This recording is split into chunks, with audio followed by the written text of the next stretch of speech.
Hello, everybody.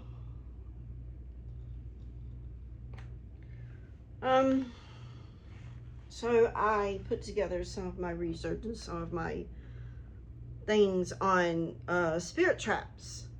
So today we're going to talk about spirit traps, the threads, the bottles, and the binding of spirits all across cultures.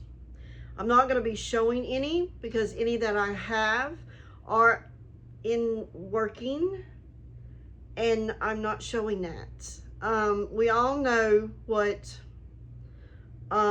these things are. And if you don't, is there terms that I say is easily looked up.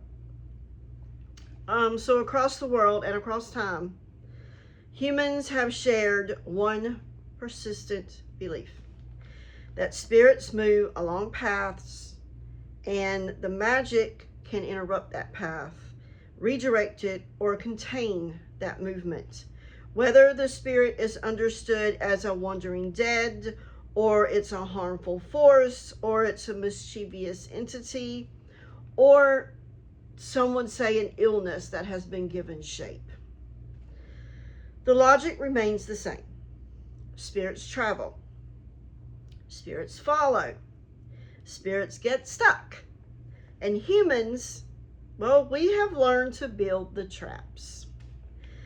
This practice appears and has appeared in Mesopotamia, Egypt, Greece, Rome, the Norse world, the Celtic lands, Africa, the Middle East, indigenous America, and also the folk traditions of the American South.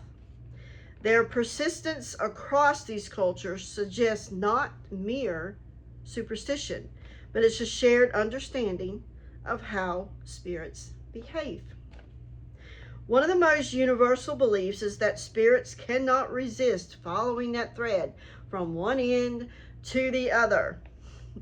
This thread is a path, and a weave of thread is a maze.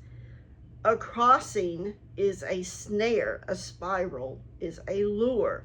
This principle underlies the woven spirit traps that are found in many of the cultures that I mentioned. Now, in the Americas, and I don't know if I'm going to pronounce this right. I usually look at the pronunciation. I did not. The Huichol, Huichol, in case you want to look that up. Huichol and a Tepehuan, and that is spelled Tepehuan. The Huichol and Tepehuan people, and later adapted by the Navajo, created the Oyo de Dios. And some would say, Oyo de Dios, which is the eye of God.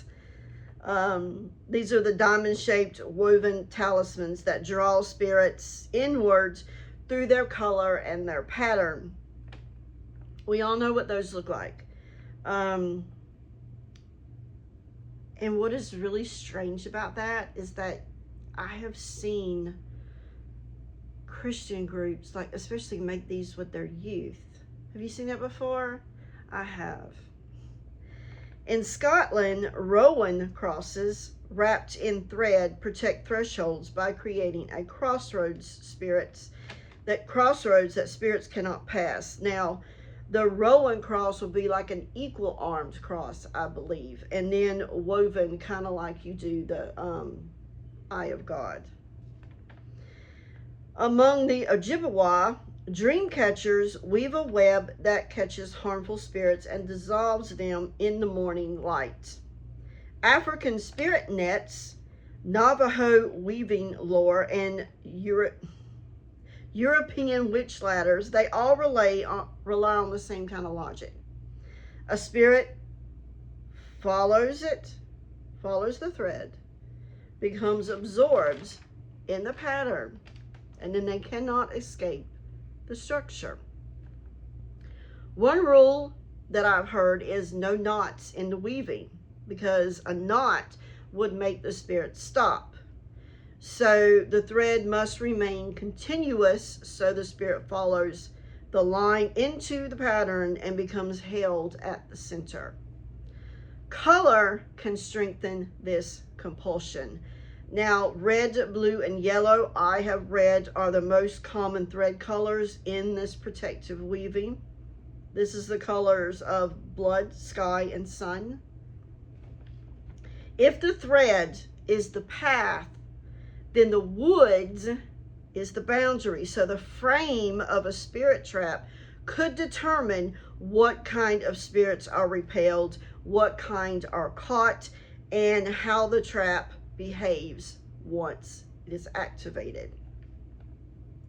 In Europe, rowan, which can also go by the name of mountain ash, is the most famous protective wood. It is used in Scottish and Norse charms to repel harmful spirits and fae. Blackthorn and hawthorn create a harsher and more liminal boundary, suited for traps meant to contain dangerous or ambiguous spirits.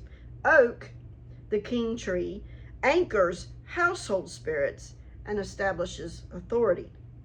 In North America, the mountain ash, is what we would call it, serves as a substitute for rowan.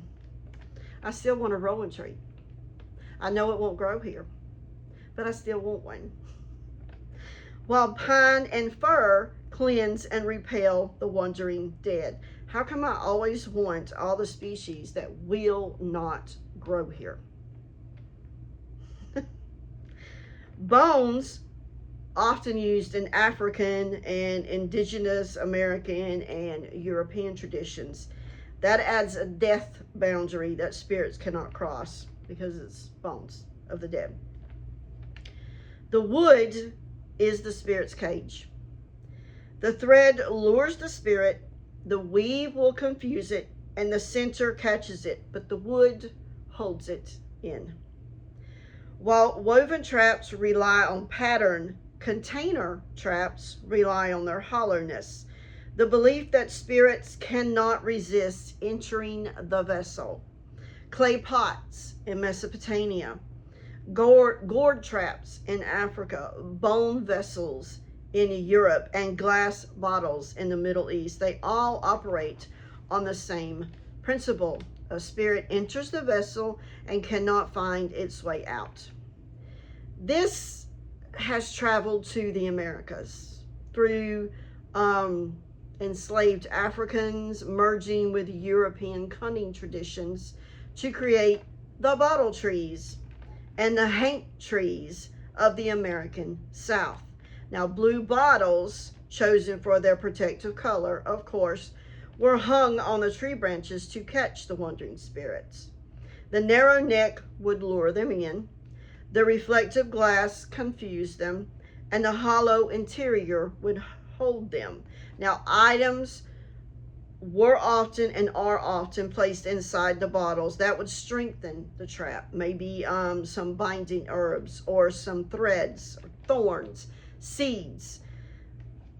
Things kind of like seeds, numerous little things, because these were powerful, because many spirits, they were believed to want to compulsively count them. So they became trapped in this endless distraction of counting or following the thread. Spirit catching and spirit binding are related, but they are distinct. Catching is containment. Binding is constraint.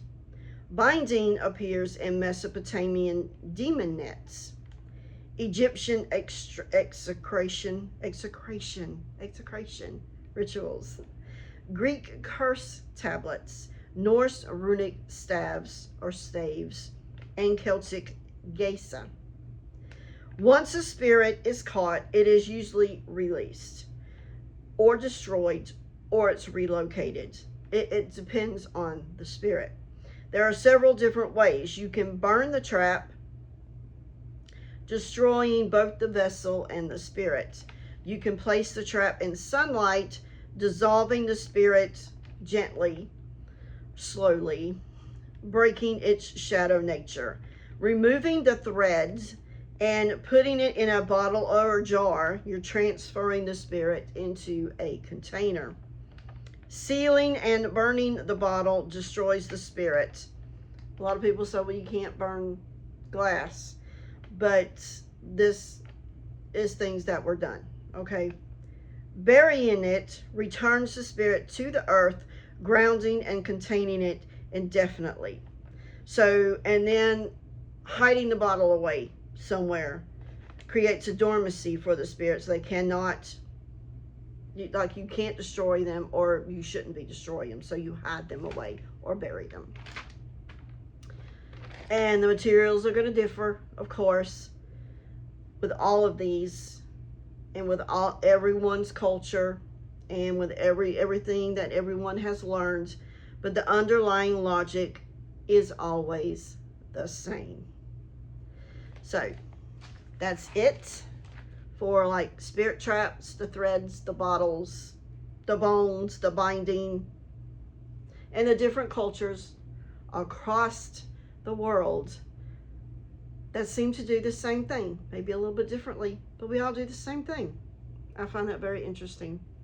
So until next video, I'll see you then.